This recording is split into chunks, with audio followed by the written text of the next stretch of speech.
After the gear check rally, we rolled across North Alabama and into Mississippi to connect with the Natchez Trace Parkway. And if you've never been to the Natchez Trace Parkway, it's pretty nice. It looks pretty much like this, except when the leaves turn green, and then it's just spectacular. There's a few blooms going on right here, as you see, but I've always described it as the world's longest golf course because it's kind of pristine, very well taken care of.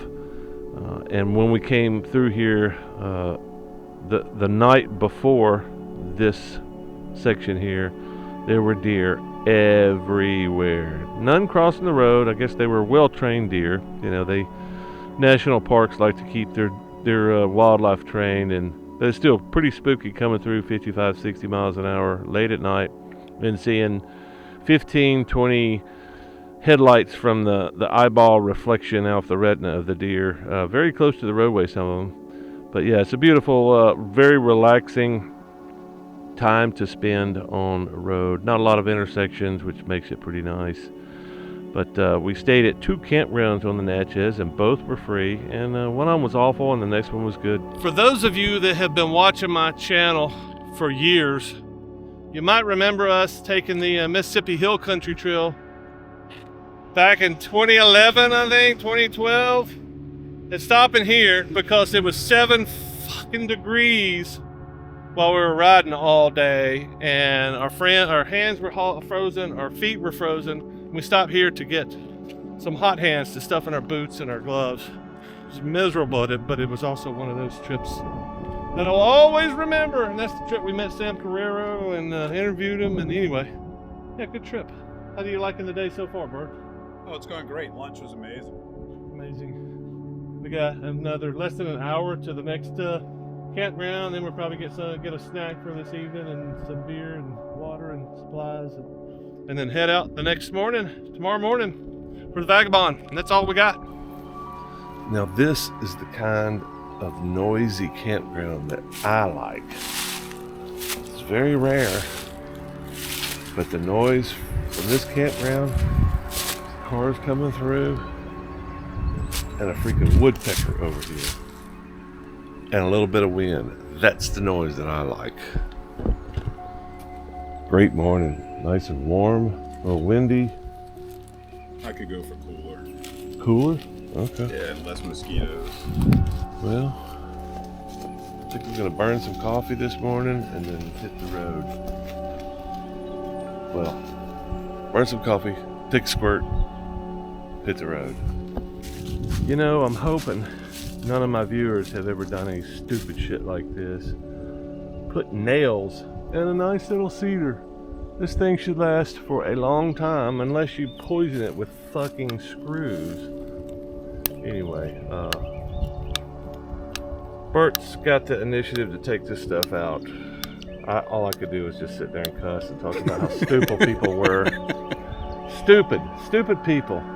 And, you know, Done. It's not like you're out in the woods, bro. This is a freaking park. And, you know, stupid people are costing these trees. This cedar's probably, I don't know, 30-something years old, maybe? That one's older. And this one could be dying now because some dumbass put screws in the tree because they wanted some convenience. They wanted to hang something from a tree, and they don't know how to use a string. Ugh. So I'm finishing my second cup of espresso in my handcrafted coffee cup. I don't have a coffee cup yet, so Walmart visit today. I gotta get a coffee cup. I gotta get a USB charging thing to go in my dash, and I gotta get something to keep our chains lubed. Oh, yeah. This was the furthest south campground there is, Rocky Springs. There's actually 3 campgrounds on the Natchez Trace, and they're all free, and they're all very well kept. But as usual, campgrounds are dependent on the jerks that show up and want to make themselves at home at the expense of everyone else. So mine is on the center stand, so it's much easier to do this. But if you don't have a center stand, obviously it's much harder. Oop, thought it was. You just want to coat the chain. You're not trying to lube the chain. You're trying to coat the O-rings on your chain. That's all you're doing. A lot of people think that you're trying to get lube inside the rollers, but that's not the point. All you're trying to do is seal, keep the lube that's in there already sealed, and that's what you're doing. You're lubing the O-rings, the rubber. Oh, penetrated. Go do yours.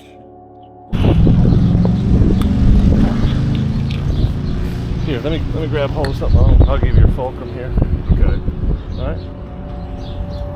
Well, I thought I had it. All right, start letting go. It's spinning on you. Yeah, I can spin. If I can hold it, go.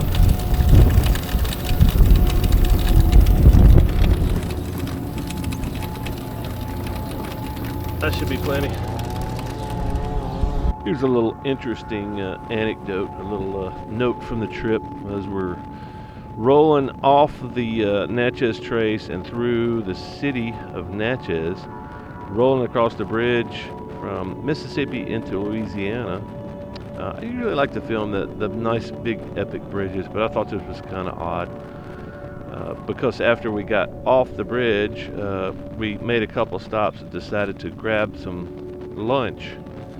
And as soon as we sat down to eat, I got a text, and it was really odd because it was a text from one of my viewers.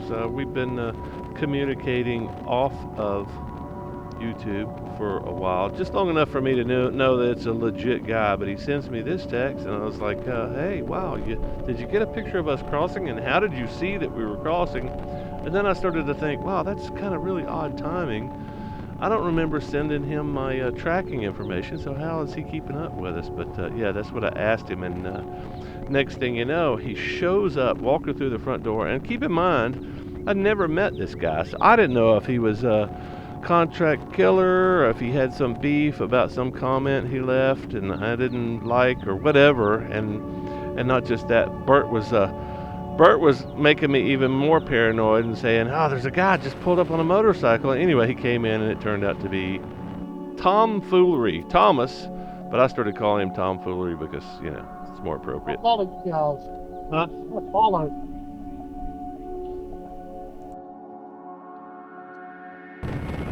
So Tomfoolery joined us at lunch just across the river and rode with us through some pretty interesting roads in eastern Louisiana until we got to the campground.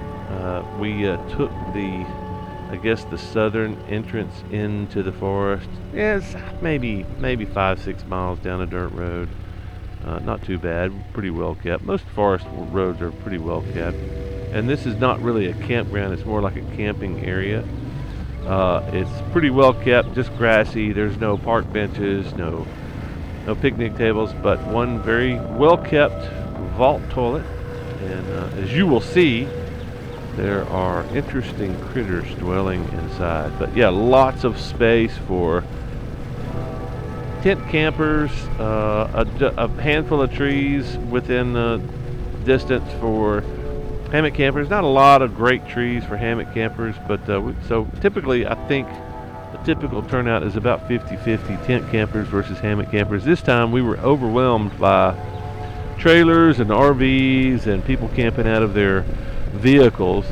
I guess it's just a different environment, but this is Vagabond Rally number 6, and I think this is my 3rd or 4th rally to go to. But yeah, this turned out to be a really nice spot.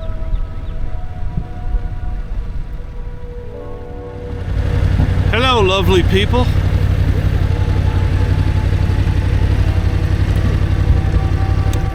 This is really nice. The kid back from the dead. Huh? I don't know. I didn't have anything else to do. This is really nice. Who found this? This you? Yeah, I found it a couple years ago, and I'm like, this is going to be where I have the rally. Yeah, this is. I was expecting some jank ass weeds and shit everywhere.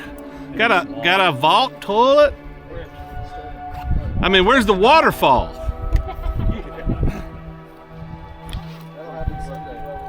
Yeah. Where's Hardcore Gary? I told you they had a vault toilet. Nothing but first class. I must have missed it. Right there in the beginning. Where's Hardcore Gary? Does he not make it yet? Yeah, he was like 3 hours ahead of us. Well, I sent him a text. I never got a reply. I said, save us some trees. I guess we got all of this. I'm gonna try to maybe find me some Campsite? yeah, just a couple trees is all I need.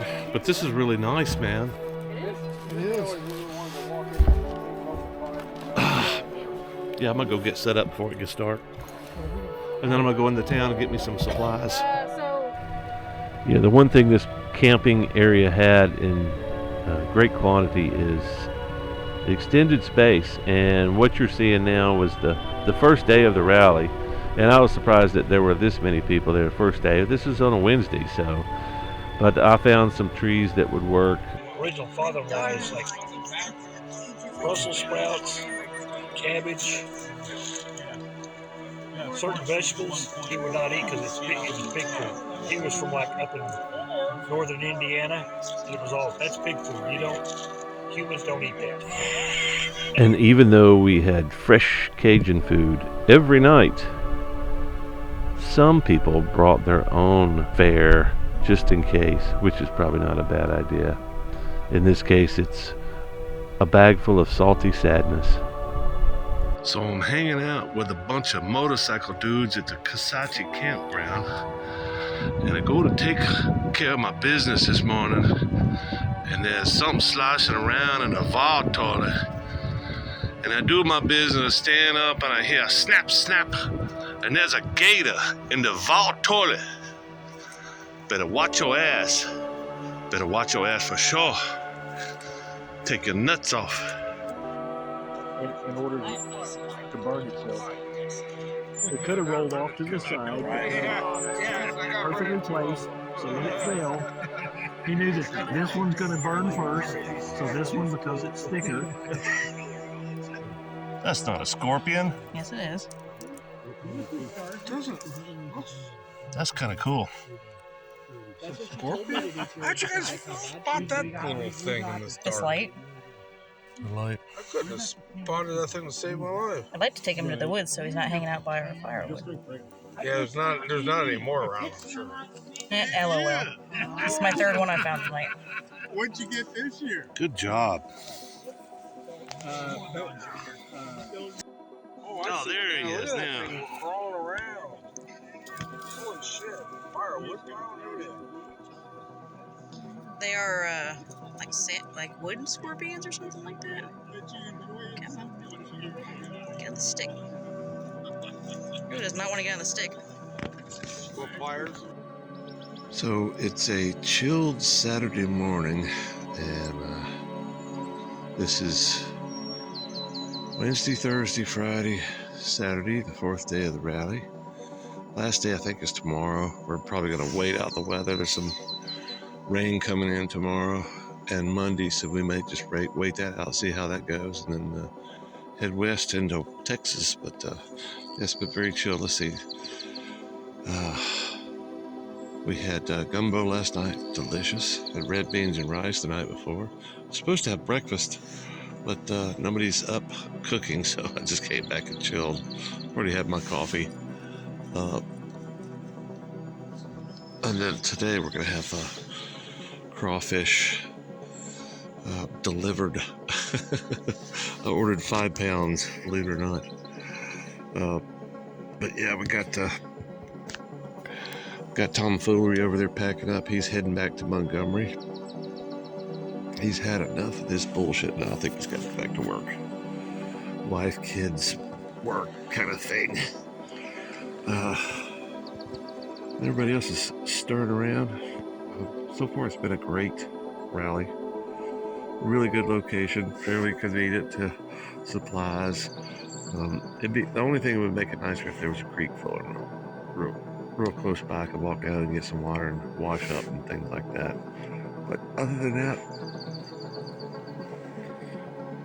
Can't beat the first big rally of the trip. Not sure how many more rallies will be out there on the way, but I'm not even sure how many I would be interested in making. But Texas is next on the list. Probably be Gary's place Wednesday or Thursday, I guess. Check in then. I never actually got a chance to capture the peak camping, the number of bikes and the number of camp set up. I think there was 42 or more people that showed up, which makes this the largest rally so far.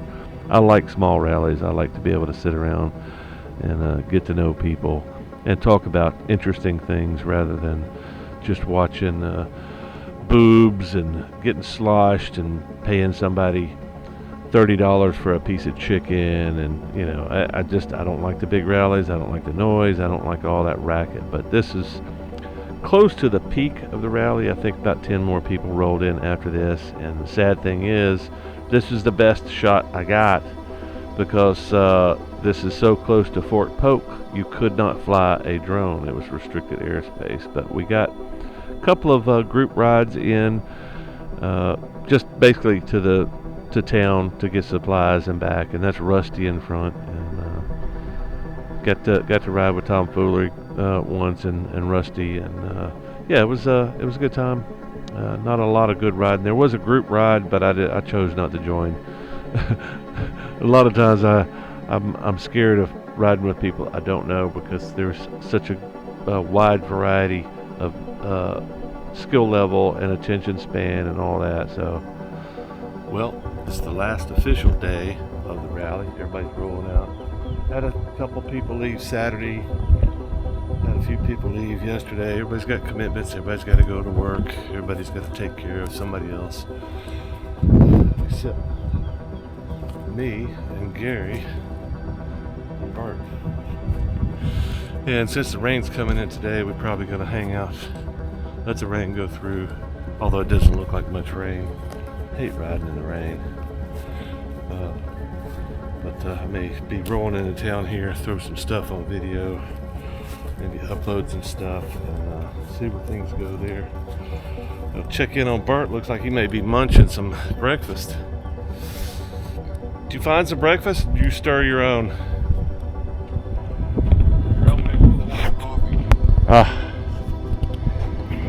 Well, looks like everybody but us is rolling out today. I think AJ and Z are hanging. I don't know. There's the boys from California.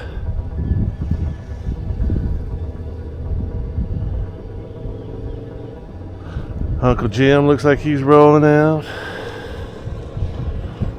Yeah, it's going to be a sad little campground here in a little bit.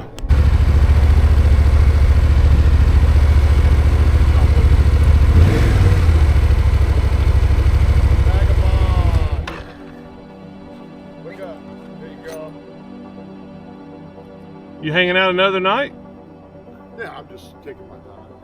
Dude, I'm only 2 hours away from here. I've been talking about that lately. Is like, man, I just like taking it easy in the morning. I don't like getting in a rush, like having my coffee and chilling. Usually I start packing up about noon. Then I'm unpacking at 2. Because it's like, man, I drove 50 miles today. So I was like, Yeah, because you fucked off. yeah, fucked off. Sometimes fucking off's what you got to do. Yeah, well, after things dried out relatively well, we rolled across yet another river and into Texas as we are going west over to the Texas Ranch for Wayward bikers. Pretty cool little place. Bert was having a little bit of trouble on his 300. I'm not really sure what's going on. Seemed like it was doing a combination of overheating. I don't know, maybe he's just wringing this bike's neck trying to keep up with us. This is a pretty fast stretch we were doing, so maybe a combination of the hills and the wind and all that. And Bert, well, we'd slowed down greatly here because the bike was overheating. We couldn't really figure out what was going on. But it seems to be a kind of a hit and miss random thing that apparently pops its head up on hills. Long stretches of hills, and you can see Texas is not a whole lot of hills, but once we got to the flats, we put Bert got out front and just started ripping and started having some fun on the last leg of the journey. Just before the sun goes down, we roll into the Texas Ranch for Wayward bikers. Just keep that in mind. It's going to be a big thing here one day. I mean, just imagine all the motorcycles you can get out here on this big fat ranch. And that's where we're at, hanging out today, probably next few days while we're figuring out what we're going to do in Texas. A big giant Texas tour before we head west. Got a little caliche on the road to keep the mud out. It's kind of like riding on rough, uneven concrete. If you've ever ridden on this stuff, it's interesting and unique. But yeah, it's great to be in a place that you can almost call home, at least for a few days. Very convenient to town. Nice weather so far. I mean, it is Texas, so it's going to be brutal here in a few weeks. So hopefully we can get around before all that starts and get to see some of the amazing places in Texas and maybe get a little bit of a tourist thing going on before we head further west. Oh! You alright? Good one.